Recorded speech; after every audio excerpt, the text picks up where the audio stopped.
3, 2, 1. Okay, hello mga kaibigan. Magandang umaga po sa inyong lahat. Good morning, good afternoon, good evening. Depende po kung anong oras kayo nanonood. Welcome po sa Kilos Kaibigan Show. So tayo po ay live na napapanood ngayon sa YouTube at sa Facebook. Kaya kung kayo nanonood ngayon, comment yes kung nanonood kayo ngayon. So ang layunin po ng Kilos Kaibigan Show, mga kaibigan, ay para tulungan po yung ating mga networkers na nahihirapan po sa pag-build at pag network nila. Paano po natin sila tutulungan? Iniimbitahan po natin ang iba't ibang mga top leaders, top earners ng iba't ibang company, networking company dito po sa Pilipinas. So tayo po ay napakaswerte ngayong araw na to. For this episode po, isa na namang top leader ang ating na-invite na magbibigay po sa atin ng inspirasyon, motivasyon para ipagpatuloy pa po natin itong napakagandang opportunity po na network marketing. Okay, so for today's episode po, ang ating pong guest, special guest, ay ang top leader ng kanilang company. So, isa po siya sa top 5 currently. So, pinakamataas na position po siya ngayon sa kanila.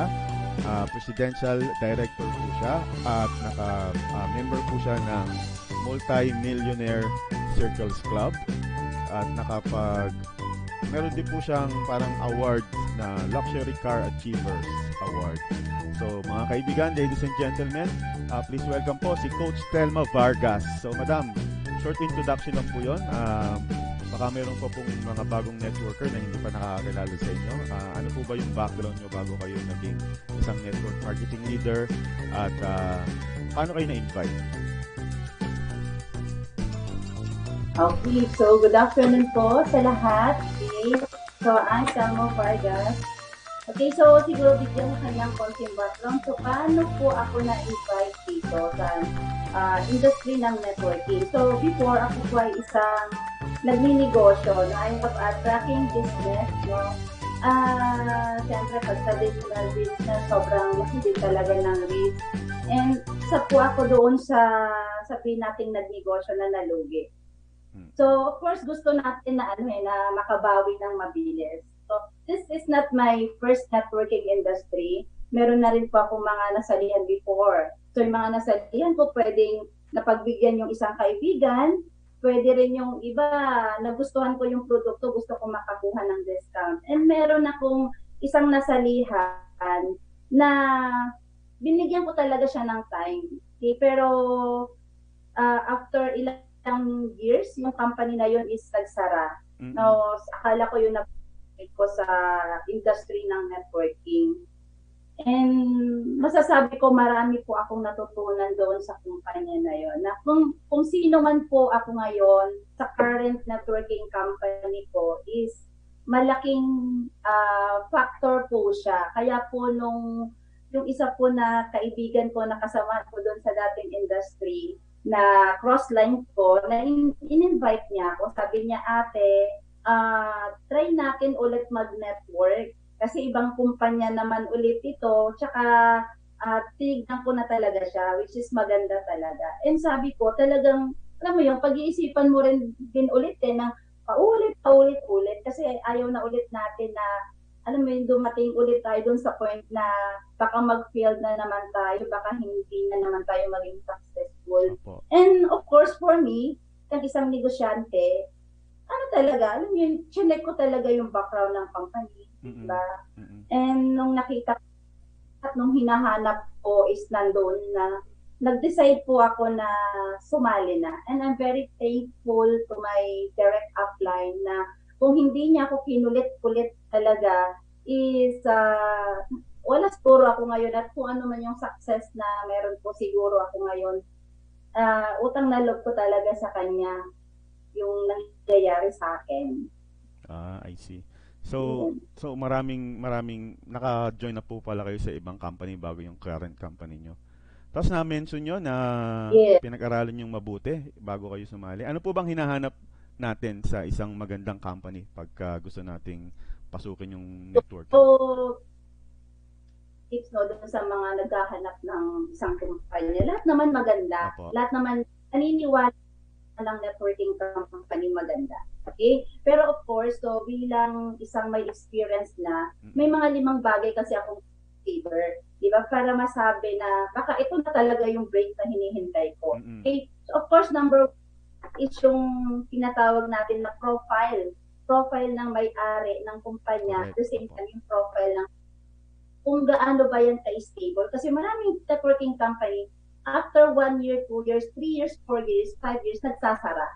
Diba? So, syempre, yun yung gusto natin. Ang gusto natin, pag i-north out natin yung kumpanya na sasalihan natin, pang long term. Diba? So, ako, chinek ko yun. And sobrang na-amaze po talaga ako dun sa company na sinalihan ko ngayon. Siguro, panggiting ko lang, no, iPearl. And yung profile ng may-ari is talagang masasabi natin na very, may financial muscle talaga yung company. Kumbaga kaya talagang magpatakbo ng isang malaking kumpanya or kaya mag-expand talaga ng pangmatagalan. Okay? And isa pa na kinonsider ko po dito is yung products. Okay? Maraming products ang mga network. Actually, lahat ng products magaganda. Okay? So, syempre, ang dami pong pumapasok dito sa atin ng mga international company kasi naniniwala sila yung produkto daw nila, di ba? Kasi proven na international. So, ako, nung chinek ko talaga yung mga products, all our products is international po yung ating mga raw mats. No, pero dito siya minamanufacture po dito sa Pilipinas. So, alam mo yon, yung presyo, hindi na natin kailangan mag-import sa ibang bansa para ibenta dito ng mahal. No, kasi nasa Pilipinas tayo. No, kasi kung mahal yung produkto mo pero maganda, sino ang pipili? 'Di ba? So mas maganda na yung produkto mo, maganda na, mura pa, tapos effective pa. So kasi ang market natin, pakmasa di ba? Karamihan naman ng sumasali sa mga networking, hindi naman mayayaman Di ba? 80% ng sumasali sa networking, nagtatry na makahanap ng opportunity na pwedeng mabago yung buhay. So kung yung produkto mahal, di ba? Wala tayong malaking market na makukuha. Okay? So isa na kinonsider ko po dyan is yung of course marketing plan. Lahat naman ng company, magaganda yung marketing plan, di ba? Pero, syempre, masasabi ko na yung nakita kong marketing plan dito, kasi sabi ko nga, hindi naman na ito yung aking first company, very low grade yung marketing plan. It's a high grade, di ba? Kumbaga, pinagsama-sama na yung mga nakita kong marketing plan ng iba't ibang kumpanya. Okay? And pang-apat na kinonsider ko po dito is yung price ng product. Okay? Yun nga, ulitin ko, ang Pinoy, talagang naghahanap sila ng murang product. Kaya nga, minsan, even yung mga pirated, di ba? Yung hindi legit binibili kasi dun sa mura, generic, di ba? Instead na branded, generic kasi nakakamura sila. Hindi na nila chinecheck kung ano ba yung makakapag-benefit sa kanila. Pero dito nakita ko yung products talaga very effective sa dami ng natulungan niya. Tapos, alam mo yun, napakamura. Sabi ko, kahit na labandera, kahit na tricycle driver, kayang-kayang bilhin. Lalo na pag ang pinag-uusapan, vitamins, food supplement, na which is kailangan natin talaga siya everyday. Yes. Okay? And yung pwede kong nung na-check ko po yung company, nung nag-start talaga ako, is yung pioneering. Okay? So, syempre, di ba, marami, naririnig po natin, kailangan pag sumali ka sa isang kumpanya, kailangan pioneering, kailangan ikaw yung mauna. Kasi pag ikaw yung nauna, ikaw yung kikita. Yes, may advantage siya, kasama yon, di ba? Pero, syempre, depende pa rin kung tatrabahin mo. Pero swerte mo kung nasa pioneering phase ka, tapos trinabaho mo. Di ba? Kaya nga yung mga kumikita po ngayon sa iba't ibang kumpanya, sigurado yan yung mga pioneering na hindi bumitaw. Di ba? Yan yung mga pioneering, hindi. Nung nakita ko lahat ito, hinahanap ko sa isang kumpanya, sabi ko, eto na yung hinihintay ko right timing, right company, na matagal ko talagang pinagdasal-dasal, na sana dumating na talaga yung break sa industry ng networking. I see. So company products at marketing plan ang importante sa pagpili. Pero madam, doon sa unang company na sinalihan nyo, na-mention nyo kasi na nakailang company na kayo. Yung unang nasalihan nyo ng company, so wala ka pa kayong experience noon, pero dahil sa pinaliwanag sa inyo yung power ng network marketing, kaya sumali kayo, nakita nyo yung parang leverage power. Pero nung sumali kayo doon sa first company nyo, kamusta po yung unang 3 months o unang taon? Naging successful ba kayo? Kamusta yung pag-build nyo nung unang taon na wala pa kayong experience? Madali ba Nung or mahirap? nagsisimula po, lalo kung wala kang experience, mahirap. Wala namang kahit saang bagay, wala namang nagsimula na madali. Okay? And syempre lahat dito kasi kahit na anong natapos mo, kahit ano ka, magsisimula ka talaga sa umpisa as a networker So una, paano mo siya gagawin? Diba? So of course, number one, we need to attend training. Training. Kasi hindi mo alam paano ba sisimulan? Paano ba ako makakapagpapiin? So kung hindi ka kung walang mga trainings na ina-attenan, di ba? Anong papasok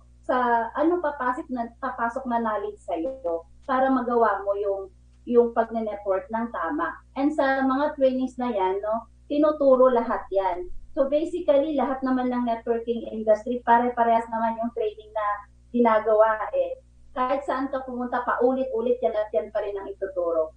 Yung basic na training na ginagawa natin. So, siguro ako, yun yung naging yun yung unang ginawa ko for my first 3 months. Talaga, halos every time na may training po sa office, hindi talaga ako nawawala. Hindi ko iniisip kung ilang oras ba yan matatapos. Kasi kailangan natin maglaan ng oras para matuto. I see. Kasi wala po ako ng successful na networker na hindi talaga dumaan sa mga trainings. Kasi sa pag-network kasi, dalawa lang yung natutunan ko. Either you build or you're trained. Dalawa lang yun. Mag-build ka or mag-train ka. Ngayon, kung naubusan ka na ng i-train sa tao mo, kailangan mo rin mag-train ulit para matuto ka at meron ka rin ituro sa mga makukuha mo. So, very important is the training. Sa unang 3 buwan siguro na gagawin natin yung pag-network. Ayun, thank you. So mga kaibigan, advice po, kung bago kayo, training. So build muna yung skills and training galing sa ating leader. So madam, ano yung pinakamahirap na naranasan nyo dun sa early build? Bago kayo naging successful, ano yung pinakamahirap na naranasan nyo at nalampasan nyo kaya kayo naging successful ngayon?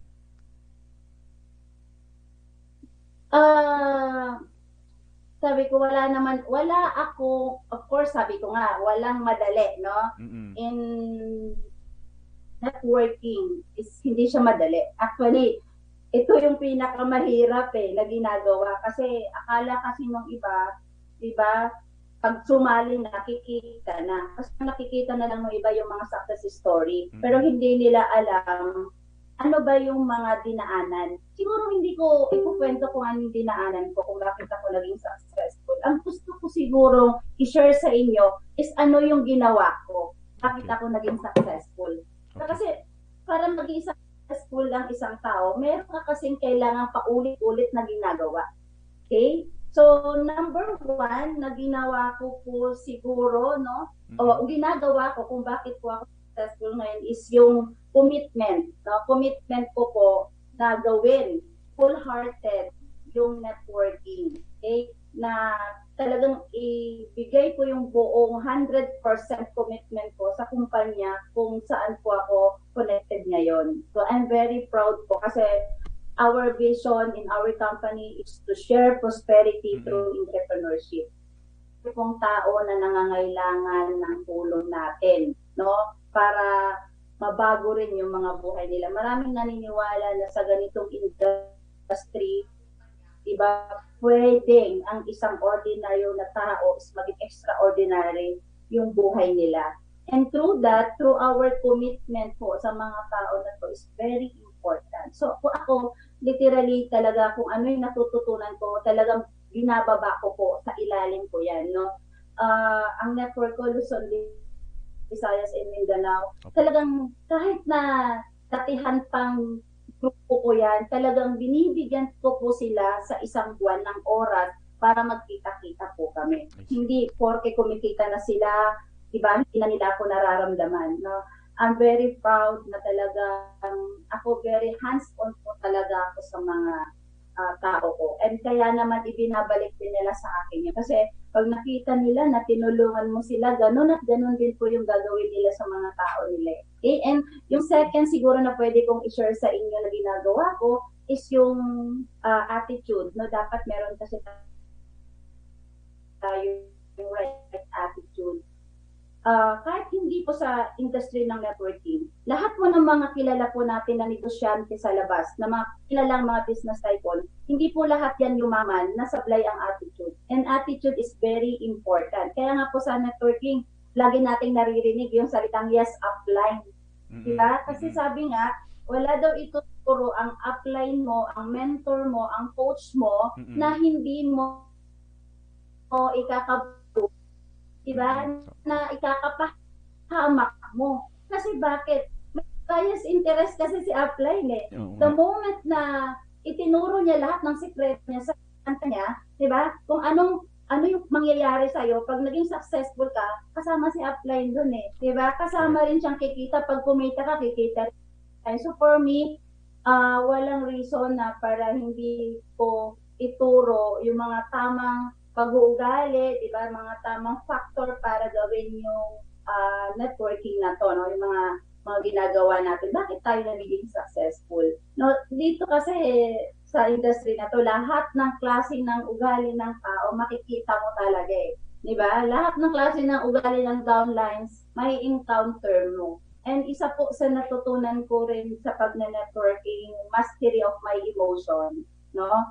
Talagang lahat, so baga dito nga sabi nga talagang magiging mabait ka eh. Hindi mo kailangan kahit na minsan pigil ka na, di ba? Kailangan eh. Kasi bakit?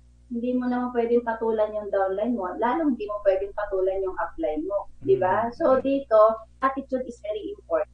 Marami siyang factor. Attitude, kasama rin dito yung work ethics na ginagawa natin. Ano ba yung work ethics na meron ka? Kasi baka may iba kasi upline lang sila. Diba hanggang doon lang sila puro salita kasi kumikita na. Dapat, no, kung ano, di ba, dapat ginagawa mo pa rin yung dating ginagawa mo. Kasi yun yung kokopyahin ng mga tao mo eh. Our business is a copy business, it's a duplication. Kung ano yung ginagawa mo, yun lang. So kung maganda yung ginagawa mo, yun din yung gagawin nila. Yun din yung ipapasa nila sa mga downlines nila. No? And siguro third, no, is yung speed. No, may sinasabi nga tayo sa networking is speed is the name of the game. So dito hindi kailangan nauna siya, kailangan siya yung kikita, hindi. Ako lagi kong sinasabi, kailangan ko laging lampasan. No? Kailangan kong laging lampasan yung mga tao na nauna sa akin. So laging ganun po yung yung sinasabi ko sa sarili ko na siyempre, ang gusto natin dito, rumisulta kagad, magkaroon ng pangalan sa industriya na to. So, anong gagawin mo? Lahat. Bibilisan mo eh. Di ba, bibilisan mo? Hindi ka po pwedeng kung ano na lang yung ginagawa mo, okay na yun. No. You need to strategize para pumilis ka. Ano yung mga pwede mong gawin? Ano yung mga pwede mong ituro sa mga downlines mo para bumilis din sila? Kasi, syempre kahit paano meron dito tinatawag na competition, healthy competition. Hindi po pwedeng, alam mo yung para sa akin, hindi po pwedeng 50,000 lang yung kinikita ko. Hindi pwedeng 100,000 lang. Kasi kung nakikita mo yung mga ibang leaders na nagpa 500,000 na nag-1 million na, dapat yun din yung ginugol natin. Sabi nga dapat lakihan natin yung kawan natin, di ba? So, i-goal din natin yun kasi naniniwala tayo na kung sila nagawa nila, kaya rin natin gawin yun. Diba?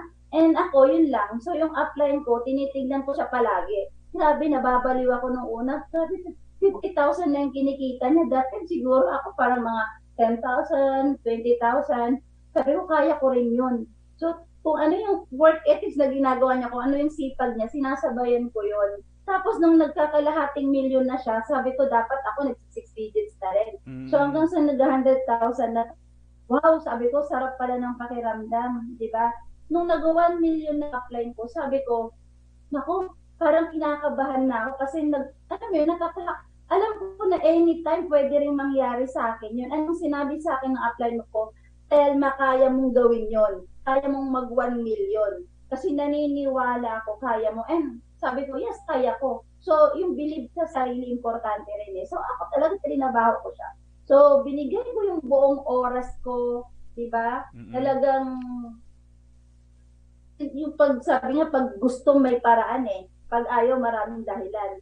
So, ako, ginawa ko lahat ng paraan para marating ko yung goal na gusto ko. Yung gusto ko talagang yumaman eh. Kasi, sabi ko nga, nalugi ako sa negosyo eh. Gusto ko makabawi eh. And, dumating na yung time sa akin yung break na hanggang sa, yun, nagsi 7 digits na rin ako. And sabi ko, grabe, iba pala talaga yung buhay na binibigay ng industriya na ito. Talagang yung, alam mo, yung hindi mo inaasahan na ready na ako, parang gano'n na, hindi mo alam eh kung anong gagawin ko pag milyonaryo na ako. Diba? Pero syempre, of course, masarap yung pakiramdam. Kasi, ano yun eh, kumbaga, lahat ng pagod, hirap na dinaanan natin, di ba? Bayad siya eh. So, yun yung pinakamasarap doon eh. Na lahat ng ginawa natin, di ba? Talagang binibigay niya talaga yung kapalit. No? Yun nga. At siguro na pwede ko pong i-share sa inyo is yung hard work. Okay? Hard work. Sabi ko nga, hindi po madali ang networking. Okay? Kasi bakit? Siyempre, a lot of sacrifice, diba? A lot of rejection, a lot of discouragement, diba? Yeah. Dito, kung sino pa yung mga tao na ini-expect mo, nakakampi mo, makakasama mo, sila yung unang magre-reject sa'yo. Number 1, family mo. Diba? Number 2, mga relatives. Number 3, mga friends mo. Diba? Sila yung unang magre-reject sa'yo. Sa totoo lang dito, ang unang makukuha mo, yung mga strangers, yung mga taong hindi mo kakilala. Pero pinaniwalaan ka, pinagtiwalaan ka. Ayun yung mga talagang nung nagsisimula ako, yun yung mga na-encounter ko. Kasi yung family ko talagang naniwala sa akin na meron na, may laki na yung kinikita ko, may bagong bahay na ako, may bagong sasakyan na ako. Parang ngayon, realize na, ay, totoo pala, sana noon pa. No? Even mga kaibigan ko, din na dati, masaya kami sa nangyayari sa'yo, mga ganun-ganun. Tapos ngayon, talagang sila na yung mga nagme-message sa akin na, Telma, parang gusto ko nang gawin yung iPhone, yung ginagawa mo. Okay? And syempre, no, meron din tayong tinatawag na delay gratification. No? Ako talaga, sir, nung nagsisimula po ako dito, talagang hindi mo ako makikita. Talagang hataw. Kasi sabi ng kaplan ko, bigyan mo lang ng 3 taon. 3 taon na tuloy na hataw. Wala mo nang magpapahinga. Kasi yung pahinga, pag may pera ka na, anytime magagawa mo siya. Okay? So dito, 3 taon lang, bigyan mo siya ng oras. Diba? Trabahuhin mo, itodo mo hanggat kaya mo. Kasi hindi mo alam yung ibibigay ni iPhone. So, that time, ginawa ko, sumunod lang talaga ako sa mga sinasabi ng mga api ko. No, yung aking mga 3 anak, may mga times na talagang, lalo na yung mga kagaya kong mga parents dyan, no, nagtatampo na yung mga anak ko. No, darating ako sa bahay, tulog na sila. Pag-gising nila, wala na ulit ako. Nasa labas na ulit ako, kumahataw. So, halos hindi na kami nagkikita sa tawag na lang, text na lang, chat na lang kami nagkakausap. No, pero sabi ko, okay lang kasi hindi matagalan. Darating ang time magkakasama tayo. And luckily, ngayon lockdown po tayo, di ba? Dahil may COVID-19 na extend pa ulit. Imagine 1.5 months ka dito sa bahay, 24 hours. So, bawing-bawi, no? Yung 3 taon ko na sakripisyo noon, ngayon naman na-enjoy nila na sama-sama kami ngayon dito sa bahay. Yun. So, yun po yung isang share ko na wala mo nang magpapahinga kasi may iba nagsisimula pa lang parang sumusuko na di ba? May iba na konting nahirapan lang parang ayaw ko na, parang hindi yata talaga para sa akin yung industry na yan, yung networking na yan. Inyo yan kasi magagaling na kayo, may experience na kayo, mga ganon. Pero lahat naman nagsimula dito, walang alam. Pero sabi niya, kung buo ang loob mo, at alam mo, naniniwala ka na pag trinabaho mo at talagang binigay mo yung oras mo dito, is kikita ka talaga. Kasi lahat po naniniwala networking industry. Bakit nagsusulputan pa rin dito sa Pilipinas? Kasi alam natin, maganda talaga yung sistema. Diba? Kasi yung sistema na talagang isa siguro masasabi ko dito, yung leveraging, diba? Yung mali-leverage ka talaga eh. And talagang ngayon, ramdam ko siya, yung pagkakaroon ko ng leverage. Kasi imagine, sa labas, diba? Walang traditional business, wala silang kita. Dahil naka-lockdown tayo eh. Ganda ng negosyo, mayroon sila ngayon, wala silang kita. Diba? Even the other networking companies, lalo kung ang mga produkto mo naman is hindi naman vitamins. So, parang useless. So, talagang wala silang ngayon ginagawa. Pero, I'm very lucky na nandito po talaga ako sa kumpanya na to, dito sa iFern, kasi talagang kahit nandito po ako sa bahay, gumagalaw yung network ko. Coach, talagang pumikilos. Yes, Coach, nabanggit nyo na ang mga unang sasali pa sa inyo yung mga stranger, tapos yung mga kakilala at kaibigan at kapamilya nyo, sila pa yung unang magre-reject sa'yo. Paano, Coach, nyo hinandle yung unang mga rejections nyo? Paano nyo minomotivate yung sarili nyo kapag puro negative, puro rejections yung natatanggap nyo nung una? Yan kasi yung kalaban madalas ng mga networkers yung nasisiraan na sila ng loob, rejections. Kayo, paano nyo hinandle yun? Oo. Yeah. Paano ko siya hinandle?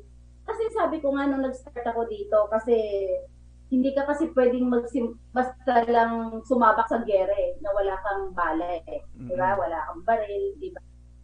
Sigurado matatalo ka sa laban. So ako, ang ginawa ko, sabi ko nga, ulitin ko, training is very important.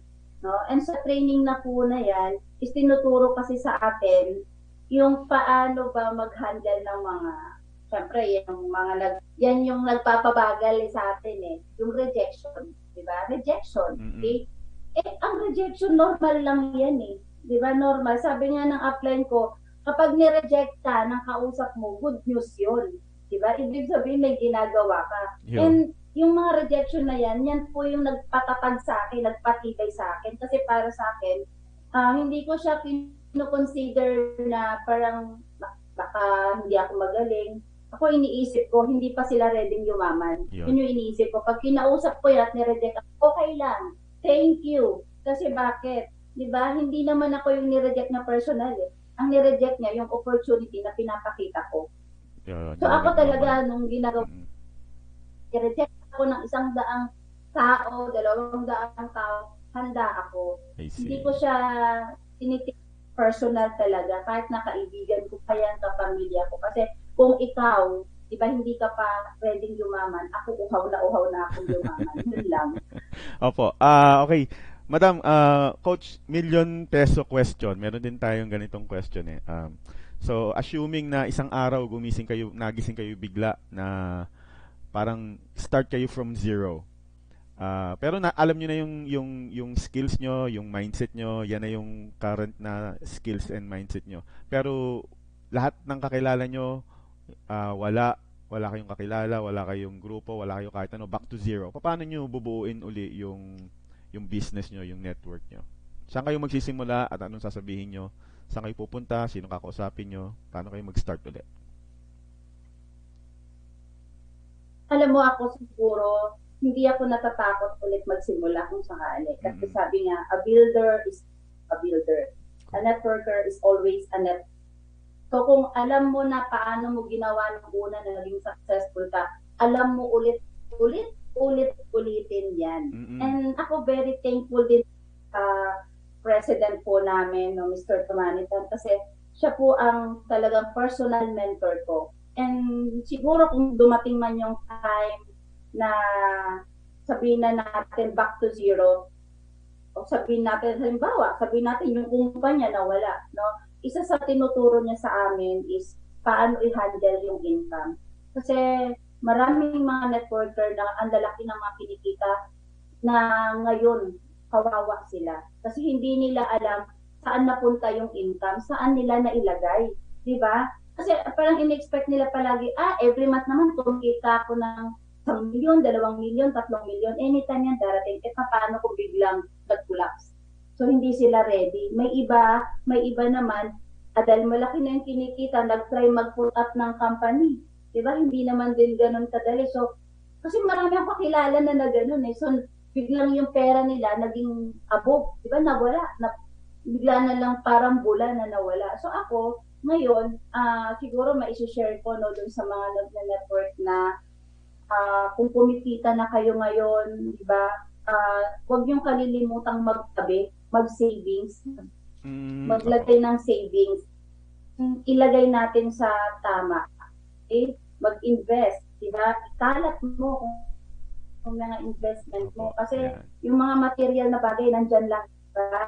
Ngayon, kung dumating, kung ano man yung dumating na crisis ulit sa buhay natin, at least ready tayo. Hindi tayo kumbaga pupulutin sa kampungan. And kung may isang kumpanya ulit, di ba, na ititignan ulit natin, at least ready na ulit tayo. Alam natin paano ulit tayo magsisimula. Alam ulit natin paano ulit magpalaki ng grupo. Opo, yun. Paano po yun? Anong unang gagawin nyo sa kayo unang... Uulit-ulitin lang ulit natin. Sa basic ulit. Pare-parehas lang naman yan. Okay. So, thank you po, Ma'am Telma, Coach Telma, sa mga tips at mga lessons sa training, super training to. So, I'm sure marami tayong matutulungan ng mga nahihirapang networkers ngayon at sa mga susunod pang mga araw kapag na-discover nila itong video nyo at training nyo. So, bago tayo magtapos, Coach, saan kayo pwedeng kontakin ng mga networkers na naghahanap ng parang tips, lessons, mentorship?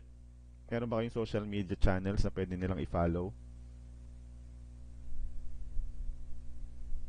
Follow lang nila ako sa FB ko, Telma Vargas. Search lang po nila ako. Yan. Okay. So, hindi ako thank you, pero I'm very visual po sa mga offline. Yan. Search lang po nila yung pangalan ko sa FB, Telma Vargas. Okay. No, I'm connected to inspiration. Okay, sige po. Ma'am Coach, maraming salamat po sa oras na binigay nyo sa Kilos Kaibigan Show. Sana po I'm sure maraming natutunan yung mga audience natin. So thank you very much mga kaibigan sa panunood. At kung gusto nyong i-follow si Ma'am Telma, nandyan po sa description ng video sa baba, sa YouTube, sa Facebook, ang kanyang YouTube channel. Meron din kayong YouTube, nakita ko eh. Pero yung kanyang Facebook page, Facebook profile, nasa baba po ng video kung gusto niyong i-follow. So again, thank you very much mga kaibigan. Thank you very much, Coach. At God bless po. Maraming salamat. Thank you po. Thank you so much.